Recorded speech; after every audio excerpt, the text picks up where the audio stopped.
Hey everybody, welcome to Garden Time with Belle. It is Trimming Tuesday. Today's video, I'm going to share with you how I like to go around my property and trim or prune or deadhead, whatever you want to call it. But I try to accomplish that task in all of my garden beds on Tuesdays.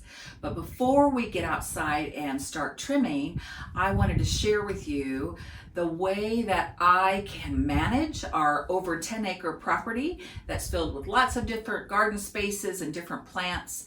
It can get really overwhelming if I'm trying to do everything in one day, and so I'm kind of known as someone who likes to be organized. And so I thought I might just share with you my method of tackling all these different garden tasks so that I can keep my plants healthy and happy and looking great for the season. Here's my list. For each day of the week, I try to tackle one major garden task that's going to help my plants. And so let's talk about Mondays. Mondays is my make a plan day. So I take some time on Monday mornings over coffee, sitting and thinking about, are there any special projects that I need to accomplish this week? Make note of that, put them on my calendar, look at all the other responsibilities I have in my life. I work part-time and I'm really involved in volunteering and lots of other kinds of things. And so trying to work those special things into my plan. So that's what Mondays for me are all about. You know already what Tuesdays are. Tuesdays are trimming days. Trimming plants in the garden. I do a walkabout all throughout the property, and I take my trimmers, my pruners along with me. I have pretty small hands, so I use a Felco 6 and I use the Felco 310. I will put a link in the description below about these amazing pruners, the Felco brand, but doesn't really matter. But these are my favorite because I have little bitty hands and these fit perfectly, and so my hands don't get fatigued from all that pruning and trimming. So that is really what I try to focus on Tuesdays. Wednesdays are all about weeding and watering. I again walk around the property and I'm looking at all my different garden beds, and that's the day that I try to weed, and I just hand pull my weeds. And I have found a couple of things about weeding. First and foremost, in the beginning of the season, weed early in the spring. Like in my neck of the woods, in my zone 6B garden here in mid-Missouri, the weeds really start popping in April, early April. And so I try to start hand pulling all the weeds as soon as I see them in April and really try to get the roots. Of course, that's in a perfect world, doesn't it? Doesn't it feel great when you get the whole root out because you know you've eliminated that weed? So that's really important to start early. But throughout the rest of the season, of course, mulch your beds, mulch, or densely plant plants that will create cover so that weed seeds can't grow. Can't emphasize that enough. So watering on Wednesdays. Well, most of my stuff, if you've seen my videos, you know that most of my beds are on drip irrigation that are set on timers, but I have a lot of pots, hanging baskets, things like that, that need water, hand watering. And so it's just really important to just pay attention to your plants. Even the ones that are on drip irrigation, I have rotted out some of my dahlias because one year I had tons of water going into one of my dahlia beds. And when you start dahlias by tubers and you bury them under the ground, you don't start watering them until growth pushes through the soil. Well, for some reason, the valve on that one bed was turned into the on position, and so it was getting loads of water, and a lot of those tubers rotted out. So, and again, even your trees, newly planted perennials, they might need some extra TLC in terms of water. So just pay attention to that. And that's what I like to do on Wednesdays. Thursdays are devoted to tidying up. Gardening takes sometimes a lot of stuff. A lot of supplies, a lot of tools, and when we're in the throes of just getting it done, stuff can get out of control sometimes in my garage, in my greenhouse. around the property. So that's what I mean by tidying up. And it's not really the flowers or the plants or trees or shrubs I'm tidying up. I'm tidying up all my stuff that I've left lay here, there, and everywhere. Just like for me in my home, in my kitchen, I try to keep it fairly tidy because that allows me to go into that space, throw together a meal, and it's efficient and fast if everything's where it's supposed to be and I'm not hunting and searching for stuff. And I find the same thing applies to me in my gardens, in my greenhouse, in my sheds where I have all my tools and fertilizers and things stored. Yeah, sometimes I don't put them back right on time, but Thursday's the time to get them placed where they're supposed to be. Fridays are devoted to fertilizing and feeding my plants. Many of our flowering annuals that produce tons of gorgeous blooms like petunias, geraniums, any kind of flowering annual really benefits by weekly fertilizing. And so they're all getting fed every Friday a really high quality water soluble fertilizer. Just mix it up with with water and pour it on them. It makes a huge difference. If you could at least fertilize every other Friday, every 2 weeks, great. But I can tell you I've done experimentation with my hanging baskets, and when I fertilize every Friday with a water soluble fertilizer, hands down, makes a huge difference than if I only fertilize every 2 or 3 weeks during the growing seasons. Jenny from Creekside Nursery, if you've ever seen her YouTube channel, she has a great phrase, food equals flowers, and that's for sure when we're talking about annuals and even perennials that are flowering. So you gotta feed your flowers, and when you do that on a regular schedule, like focus on doing that on Fridays, you can keep those beauties blooming, especially in containers, the entire season. I know a lot of you have such high hopes, like here in mid-Missouri where I garden, you go out to the nursery and you get these beautiful full hanging baskets just with a profusion of flowers, and then by August, mid-August, they're looking sad and done. And most of my friends that ask me for gardening advice on that, they don't want to hear it, but I say, do you fertilize those every Friday? And they're like, what? I didn't know I was supposed to do that. I thought they had fertilizer in them, the slow release stuff. Well, yeah, but that doesn't last the entire summer.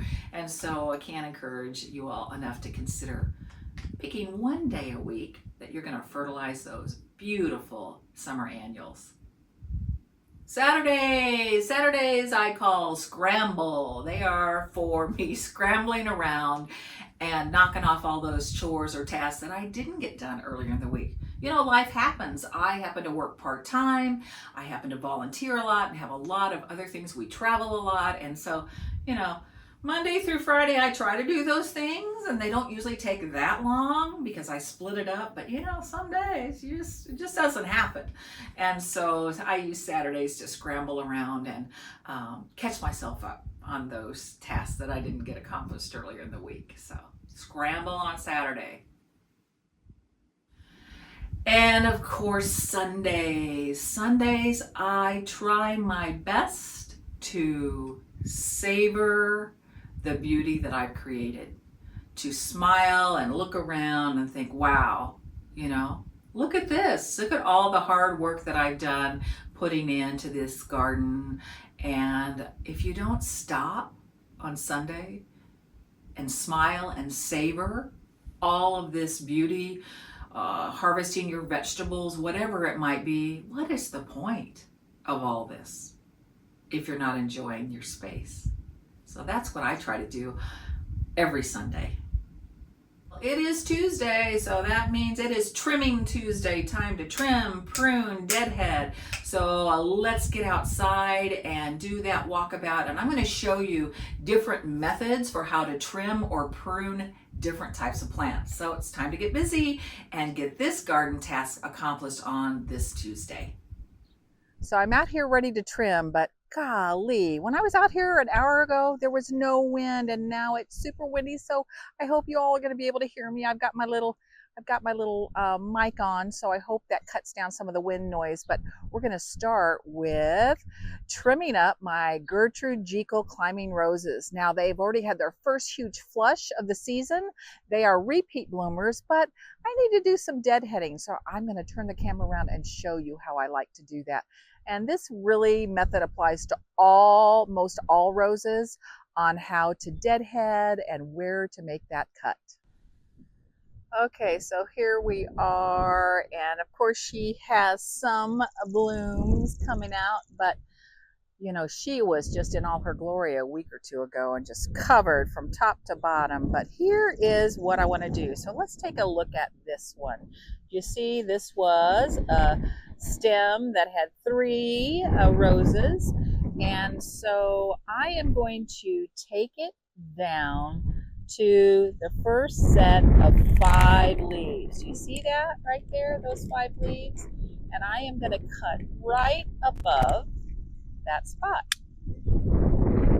Come in here really close. See if it'll focus. Do you see my cut right there? So what'll happen is this allows for new growth to come out of this spot.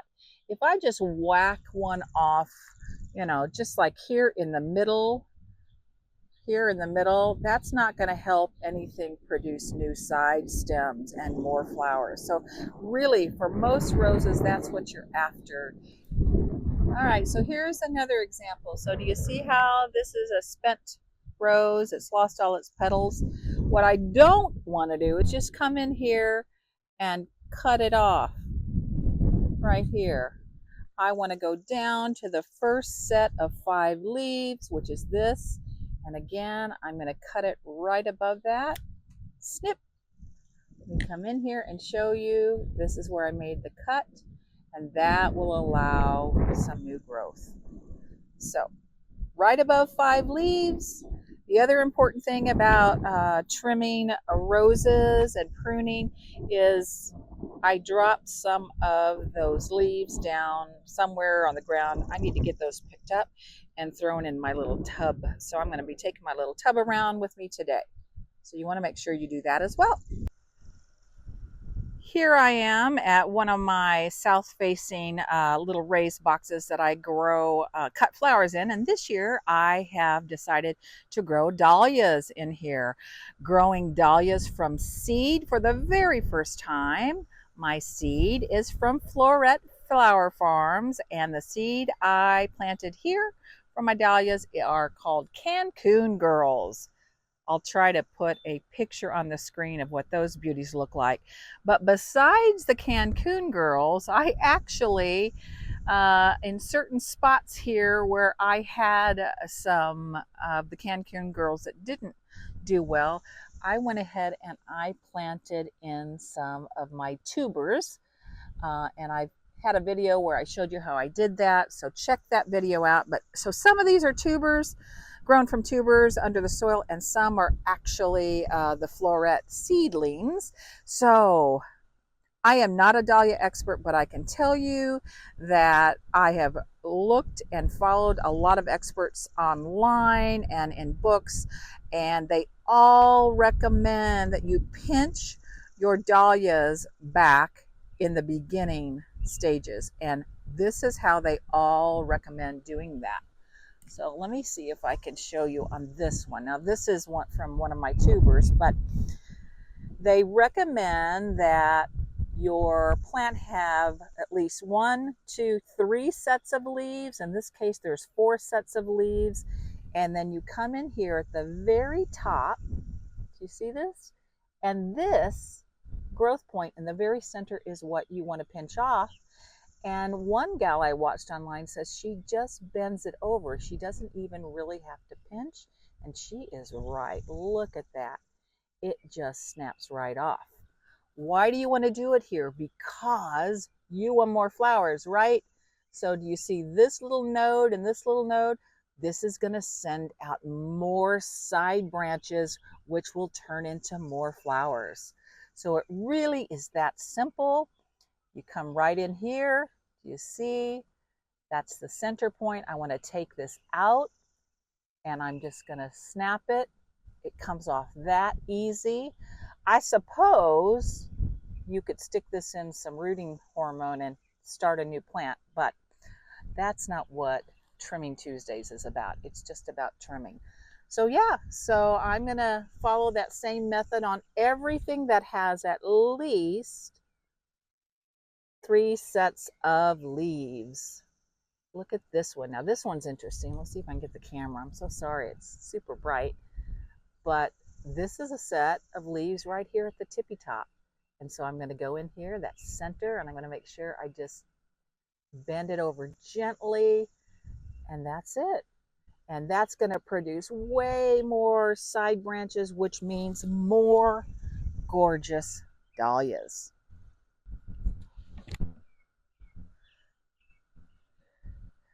So I'm heading down this garden bed. This is I guess you could say a south-facing garden bed. And these were my baptisia, and they are finished blooming, but they were glorious. Sparkling sapphire and lemon meringue. It was a sea of purple and yellow. But let's just keep it moving, because what I want to show you that I'm going to trim on this Tuesday are my peonies. I love peonies, but you know what? What I don't love is they don't last very long. I mean, maybe I had blooms for 3 weeks at the most. And so it is time to get these yucky looking spent blooms off of there. You do not have to do this, by the way. It is a personal preference of mine, just to tidy them up and make them look pretty. And actually, there is some information out there that would suggest if I take this off, then what will happen is it will be able to send its energy, instead of trying to set seeds and all of that, it'll send its energy back down into the plant and into the roots, so that next year I'll have some gorgeous flowers. So let's take this one for instance. So I am going to come down here, and I think I'm going to take it off right below here, and I'm just going to cut, and we are good to go. And so I'm just going to do that on all the other ones. I'll come down below. It's hard to do this in the wind, guys. So sorry. And snip. And pick all of that stuff up and put it in my little trug and haul that away. No need to trim this beautiful spiderwort. I'm just pausing here because isn't it gorgeous? I mean, look at that. Purple, purple, purple. So lovely. I'll take a peek here in my raised bed garden where I grow veggies, herbs, and cut flowers. And I just wanted to show you, I've got, of course, some more dahlias planted in here, and they need to be topped off so that they can produce more side shoots. So let's get in here. Let's take a look. I hope you can see this one. So again, look at all the 1, 2, 3 sets of leaves, 4 sets of leaves. And so I'm going to come in here and I'm going to find the centermost spot, this little guy right here. And I'm just going to gently pull that off. I'm going to do the same here. 1, 2, 3, 4, 5 sets of leaves already. Woo! I'm going to come all the way down into the center. Do you see this guy? He needs to come out. And by doing that, more side shoots will come up, meaning more flowers. Last stop on this Tuesday trimming day is the greenhouse. I want to show you how I like to trim my geraniums. But look who I found walking up to the greenhouse just now. How did you know it was a Tuesday? Should I rename it Turtle Tuesday? Maybe. Where you headed, guy or gal? Hiding your little face? All right, well, I hope you have a pretty Tuesday out here, Mr. or Miss Turtle.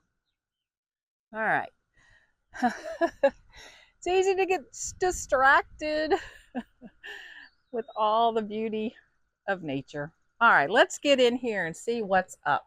As you know, I'm a huge fan of growing geraniums. These are zonal geraniums, the classics.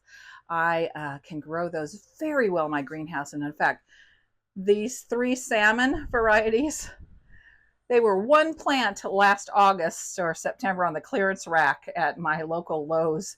And I love to shop the clearance rack because the whole plant there was like $7 and I turned it into 3 plants because, you know, that's what we do as gardeners. So anyhow, these babies have been going strong since last September. I overwintered them here in the greenhouse, and greenhouses are great spots for growing geraniums. So I want to show you how I recommend and what I've learned about deadheading geraniums to continue to get tons of flower power. So here's one that, you know, it's looking okay, but I know that this is older.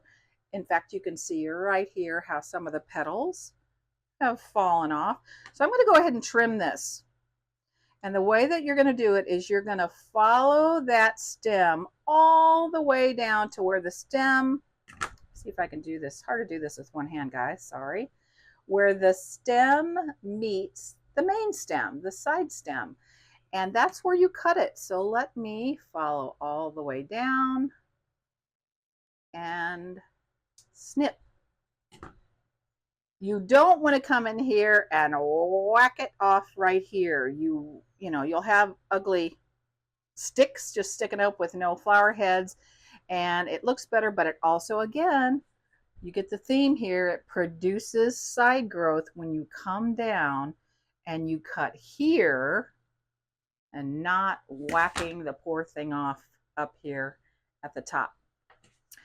Pruning produces more energy into the plant for more flowers. Taking off those spent blooms is important. Okay, oh, here's some of my maverick geraniums I started from seed, and they are just about to flower. There's some more up there. In fact, the only bicolored trailing variety I grew that survived the seedling process, it's blooming. Isn't that cute? Okay, last but not least, let's take a look at harvesting things like a basil. You're gonna see the same method apply. So if I'm gonna cook something tonight and I want some basil, honestly, the best way, rather than cutting leaves off the bottom, is to come up here to the top, work your way down the stem. This is the main center stem, and cut it about just where this union is between these 2 side shoots.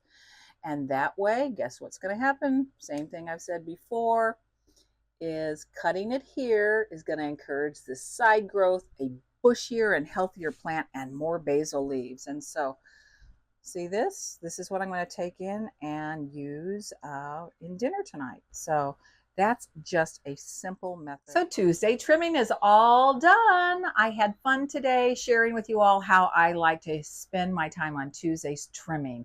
And I'm using that term loosely. Trimming for me is going around my gardens and picking the plants that need to be pruned or deadheaded, or something's out of control and it needs a little haircut, a little trim.